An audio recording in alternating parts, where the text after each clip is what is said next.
Hey guys, this is Barbie. I am excited to come to you live. Hold on. So I'll just wait a few seconds and we're going to rock and roll on part 2. It's so funny how we need that little encouragement with that little thumb, right? So send me love when you feel the love, when you feel something. Good morning. I'm in California, so it's 10:30 here. All right, we are going to be talking about vision again, part 2. And this is a topic that I am flippin' fascinated by. And this is it. Like, once I go in, we're going to go deep into vision. Hold on, swipe left. Right is that way. Left is that way. Okay, got it. I see. Can someone type in a comment? Oh, that's so cool. All right. All right, guys. So let's get started. I am not surprised, but I'm so happy about all the good morning, about all the comments and all the engagement and the revival of our Diamond Group. So excited about that. We have been revived. Leadership is everything, you guys. John Maxwell says everything rises and falls on leadership. And I realized that as a leader and the person who created our empire, Team Empire Diamond Mine, this leader was asleep at the wheel for a while. And no wonder that our team, not our team as a whole, well, our team as a whole, but not the individual pockets with their leaders have not been asleep, but the Diamond Mine have been asleep. All right. So I had an aha moment this morning when I was interacting in the Diamond Mine. I saw, Rosa, you were on my page, and I read to you guys a poem, but I wanted to start with Marianne Williamson's poem. So there are just a few people that are on. I really do want you to close your eyes on this and just think about who is missing out because you have been playing small. That's the question that I was forced, that slapped me in the face today because of a comment that I was in the middle of making to one of you guys in this group. Who is missing out because you are playing small? So this is from A Return to Love, a book that Marianne Williamson wrote and that I read not many years ago, like 5 years ago, that really helped me with my life at that time. All right, guys, this is it. So our deepest fear is not that we're inadequate. Our deepest fear is that we are powerful beyond measure. It is our light, not our darkness, that most frightens us. We ask ourselves, I got goosebumps, who am I to be brilliant, gorgeous, talented, fabulous? Actually, who are you not to be? You are a child of God. Your playing small does not serve the world. There is nothing enlightened about shrinking so that other people won't feel insecure around you. We are all meant to shine as children do. We were born to make manifest the glory of God that is within us. It's not just in some of us, it's in everyone. And as we let our own light shine, we unconsciously give other people permission to do the same. As we are liberated from our own fear, our presence automatically liberates others. Amen, you guys. So this was the revelation this morning as, I don't remember if it was you, Jackie, I don't remember who said it. One of you guys thanked me for my awesome leadership, right? And I was like, you know what? I was writing something, and as I was writing it, I was like, oh my God, by playing small, by taking a back seat, by allowing myself to like chillax, as a leader, I realized that I have been denying you this much needed leadership so that you can take your business to the next level. Like, I realized that I have a gift, like it is my God-given gift to lead and to empower. Like, I have absolutely no doubt that I was born to help empower other women. Like, it's not just about me. It's actually never been about me. For a while it was. But even in that, I've known that I'm a teacher, that I'm supposed to teach, that I'm supposed to help.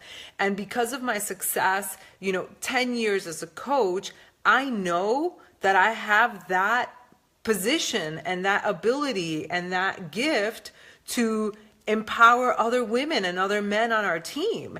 And so I have been playing small. And one of the things that I was thinking was that I think for a long time, because of for those of you guys who know the Danny Johnson gems, I'm a Ruby personality, or for those of you doing the disc, I'm a high D, an extremely high D.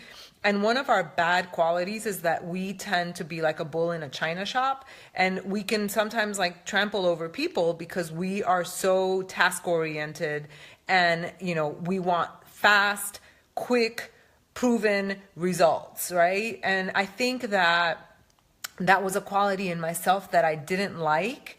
And I've probably hurt some feelings along the way. Not probably, I absolutely know that as a leader, I have hurt some feelings along the way when I get into my business mode, into my hustle mode. And because of that, I think I retreated some, sometimes things happen and you don't realize like just how much you're affected by it. So last year, something happened where I was I had made the decision to go 15 star as a team, right? And I was looking at who were the members of my team that were willing to take the journey with me and that had it in them to take the journey with me. And so I was part of this little group where one of the persons who's in this group. I don't know if she's going to watch this video. It doesn't matter. But she, I felt that she was a little bit asleep at the wheel for whatever reason that she was going through. She wasn't active in the group, even though she was still diamond. It was a total mistake on my part, you guys. Talk about, this is the example of being a bull in a china shop, right? So, but anyway, she was like not active and she wasn't really engaging in the group. She hadn't really been engaging in the group for like a month and a half. And I removed her from my message thread because I was like, she's not playing at the level that I want to play at. And so I removed her. Well, that really hurt her feelings. And that made me realize like what I did. I mean, I quickly realized what I did. And I tried to apologize. I did a Zoom call to apologize, but I saw that I had ruined that relationship, And, since then, I have forgiven myself because it was my intention was to win, but it was an oversight, a really bad one, because I really hurt somebody's feelings that saw me as a mentor and as a friend. Like this woman, I had brought her to my house, and I don't do that, I'm not really friends with people that often. And I had brought her to my mom's house and stuff. And so I really ruined this relationship. And I think because of that experience and other experience like it, I told myself that I had to chill out and that I had to, put this girl to sleep myself, right? Like put this girl to sleep, that very high D. But what I realized that I did is that I threw the baby out with the bathwater, right? And there are certain qualities I totally didn't mean to talk about this, by the way, but I just go with the flow.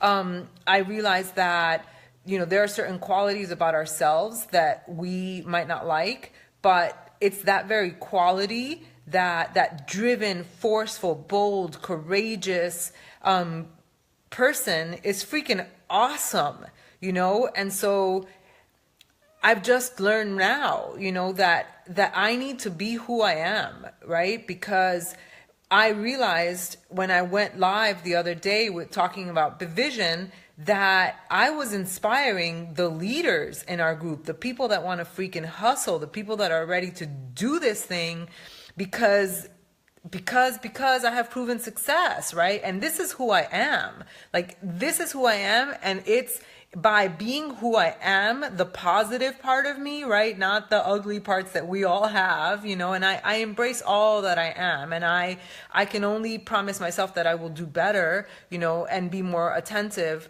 when it comes to interactions and people, because I don't want to trample on people. That said, it's a lesson, and I realize that, and I'll make amends. But moving forward, you guys, my playing small does not serve the world, and your playing small does not serve the world. I just realized this morning that if I didn't wake up at Summit and I didn't make this post about vision, like everybody would be churning along, or, you know, and I'm not giving myself, I'm not taking any credit. The people that are going to freaking do this are going to do this. But you know what? Even the most successful people in the world outside of coaching, outside of like Beachbody, I'm talking about, have a coach. Michael Phelps, right? Probably the best swimmer that has ever lived, and every Olympic athlete that is out there has a coach. So I know that my gift, and that my gift is to provide that mentorship and that leadership for our team, for the Empire, Team Empire. You know, Michael Phelps, he's the best swimmer there is out there, right? He has been for years.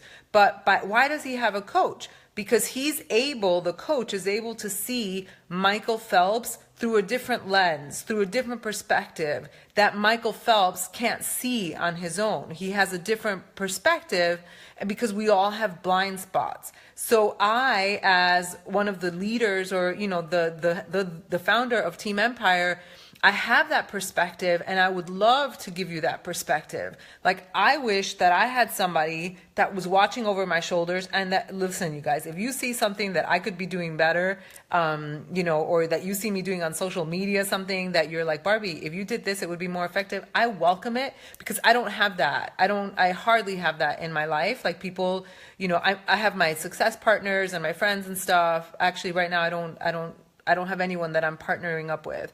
I'm working solo, and right now I'm totally fine with that. Like, I'm on a freaking mission, but I want to be that for you. I want to be that for the people on our team who are ready for excellence and want to take it to the next level. I want to be that outside perspective, because again, I have 10 years under my belt and I know what it takes to be successful. So ask yourself, after I read the poem, right? As we let our own light shine, we unconsciously give other people permission to do the same. As we are liberated from our own fear, our presence automatically liberates others. Who are you denying by not being amazing, right? By not being who you were meant to be. And I realized I don't want anyone to miss out on being amazing, because I've quieted my voice, you know, and I won't do it anymore. I had another huge realization. I think it was yesterday. Moira Kusaba, who's freaking rocking this business, gave me a call yesterday, and I normally don't pick up the phone because I'm just like that.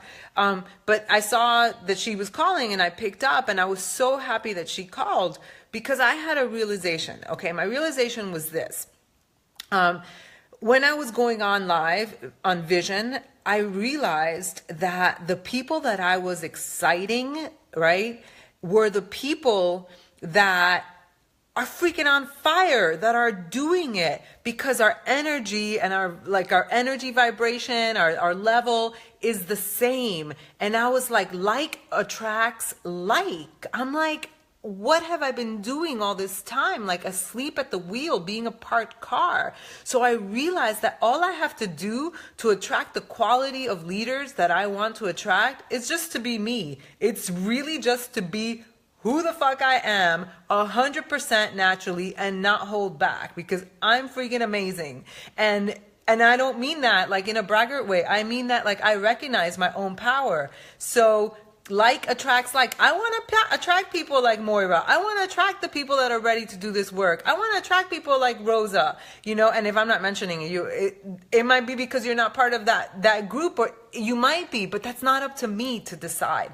I want to attract the workers. And the reason that I'm here, that I'm not just doing this in like my PS Diamond group, which I hardly post in, is because I want to be of value to the whole team. And I believe that my diamonds can benefit from being around other people who are kicking ass. And so why would I limit myself, and why would I limit my PS Diamonds to this little group where you have some people who are asleep and then some people who are hustling? Like, guys, there is power in team. I wrote something down. Hold on, I wanna take a look at it, or what I wrote down. If you try to do everything yourself, you are going to hit a cap, because you're going to reach a point. And trust me, I'm talking to you from personal experience, because I tend to be that person that tries to do everything alone. If you try to do everything on your own, you're going to reach a cap, because there's only so much that you can do by yourself. But if you are a team, it's the team that sets people apart. You guys, together, I just got goosebumps. We are stronger. Together, we can do great things. I was reading this morning. I got up at like 5 something. Guys, I'm fucking fire. And I am like, all I see is vision. What can I do to sharpen my vision? What can I do to help my team, create a better vision? What do I need to do to become better, to attract better people, to help you guys reach that next level? So I was reading about birds. I read like 10 articles about birds. And when geese flock, okay, when geese form that, they form like a V formation, it's the leader, it's the person the goose in the front that does most of the work, right? It's the goose in the front that does most of the work. And then, I wish I had the article in front of me, but the idea is that if you're in a V formation and then the goose is leading the way, the other ones are flying, because you're working as a team, like the goose cuts the current, I guess, the air gap, and then it's easier for the other people behind them to travel together, and they can get there faster, right? So this is the way that we need to think, that first of all, there is a leader, right? And I don't have to be that leader. I could be one of the leaders for Team Empire, but there are many leaders, and you need to think of yourself as the leader for your people. How are you leading your people? You need to pave the way for your people so that they know who to follow. They know what they're doing. They are inspired. It's going to be easier for them because you're doing the work. Okay. Last time we talked about a parked car. Nobody wants to follow a parked car. So we're over that analogy, we're over that metaphor, and now we're talking about birds, right? And birds flocking together, but there has to be a leader, and you have to be that leader.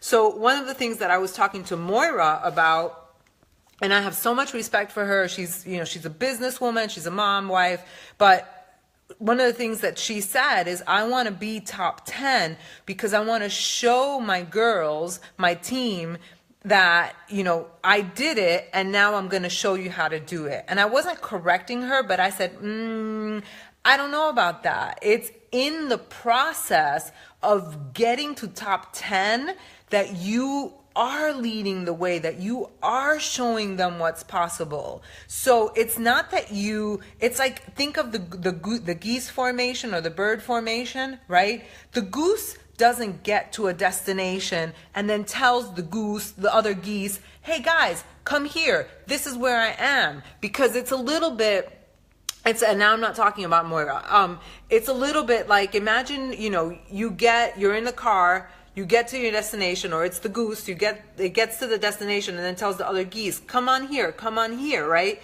Like, the goose has already stopped moving. He already got to the destination. It's in that journey. Now I am talking about Moira. It's in that, and all of you guys, it's in that journey to the destination. For her, it's top 10. For you, it's, where is it? Where do you want to go? It's in that journey. It's the process itself that counts and that inspires your team and your people.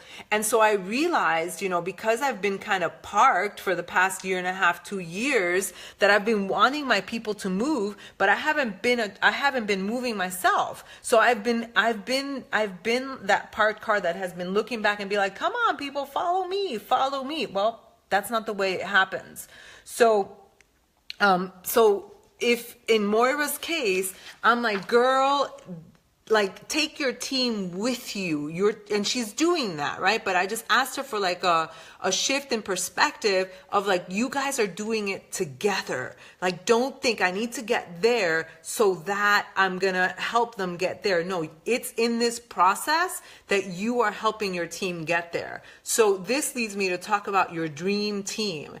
For every single one of you who are saying that you're not attracting the right person or that your people are not doing what they're supposed to be doing, you absolutely 100%, I don't care what you say, it's you. It's what you're doing or what you're not doing. It's your leadership. It's your lack of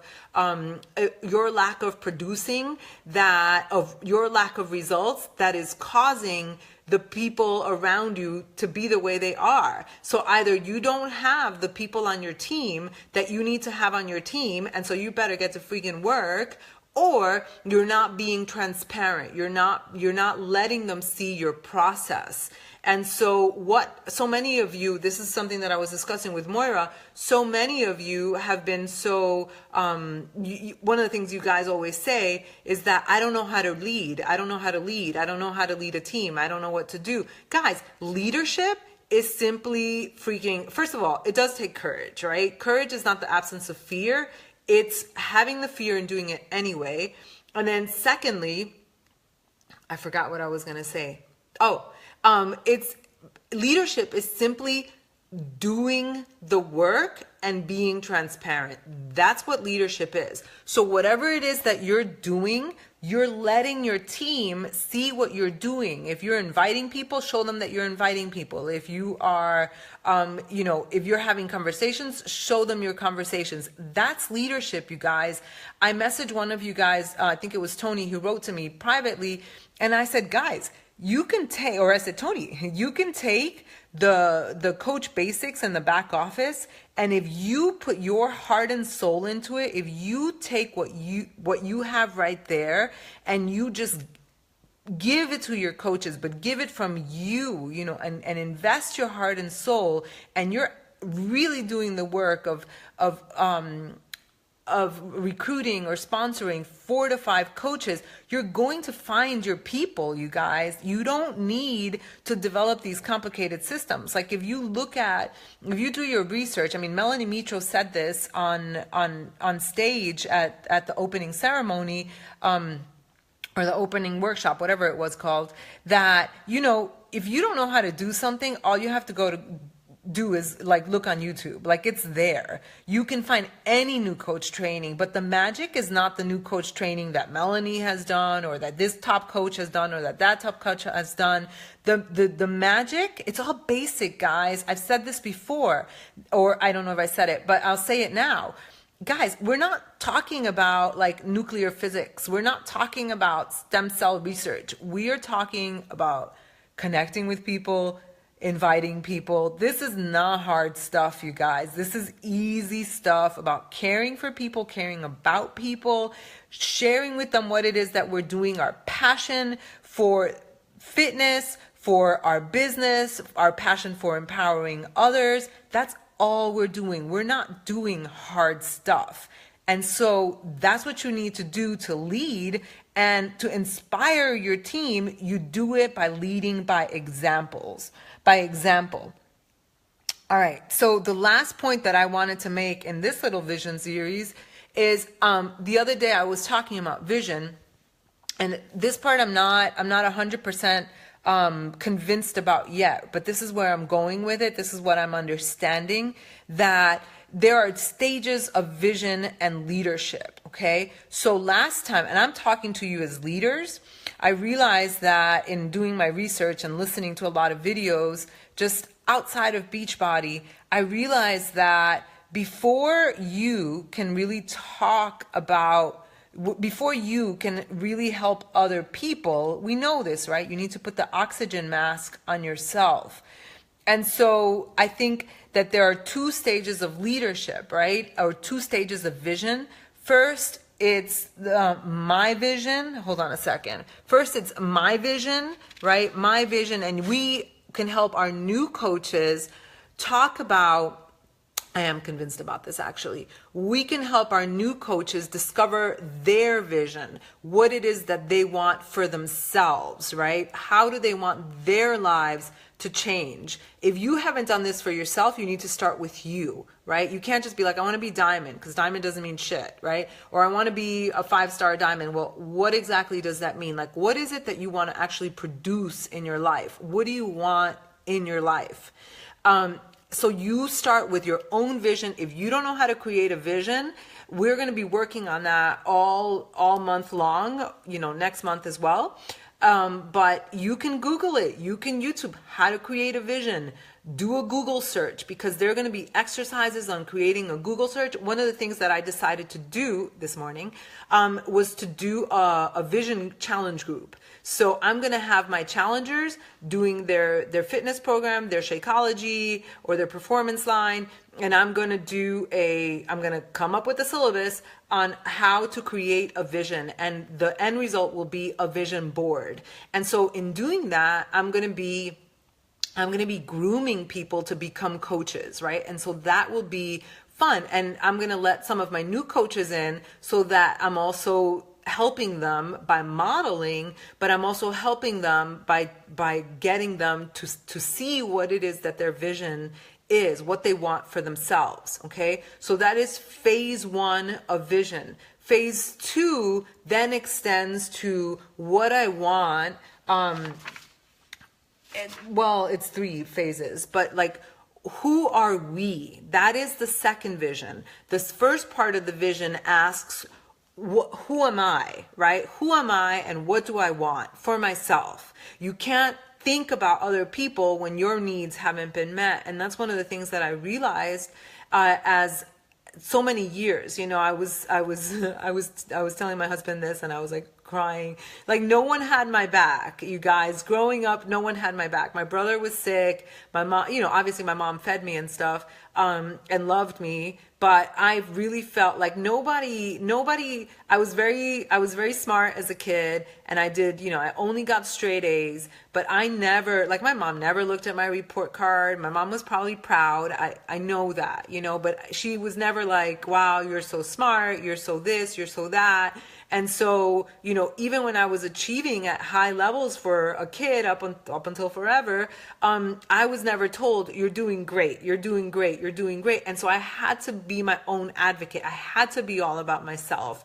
And so it doesn't surprise me now when I look back, and I was like, man, I came in as a coach. I saw the opportunity to shine and to be recognized, and I loved it. I got over it, but I loved it. And so it makes sense to me that I wasn't really able to really talk about the we. I was just doing my thing. I was leading by example, and I did care about people, but I still just didn't have the space or the growth, or what's the word that I'm looking for, the maturity to see that my vision could really include other people. And it's taken me a really long time. So that's why I'm inviting you guys to figure out what your vision is. Like, who am I? What do I want for myself? Right? And then it's time to help your coaches. So I guess that's the second phase. It's helping your coaches, or it's part 1. Okay. Part 1 is who am I? What do I want?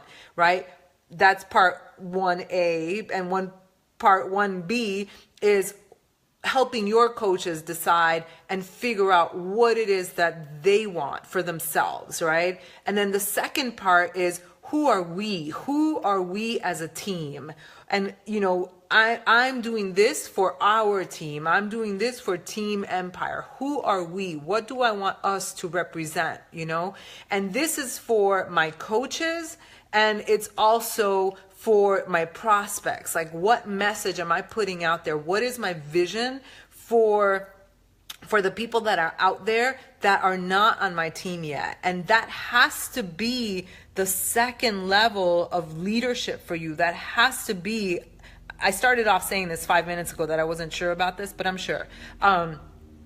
In talking, I gained clarity, right? So in the second layer of leadership for you has to be about your team. Like, who do you envision on your team? So perhaps in the first vision installment, I said that the problem is that when we come into Beachbody, we're like, what do I want? What do I want? What's my why? What's my why?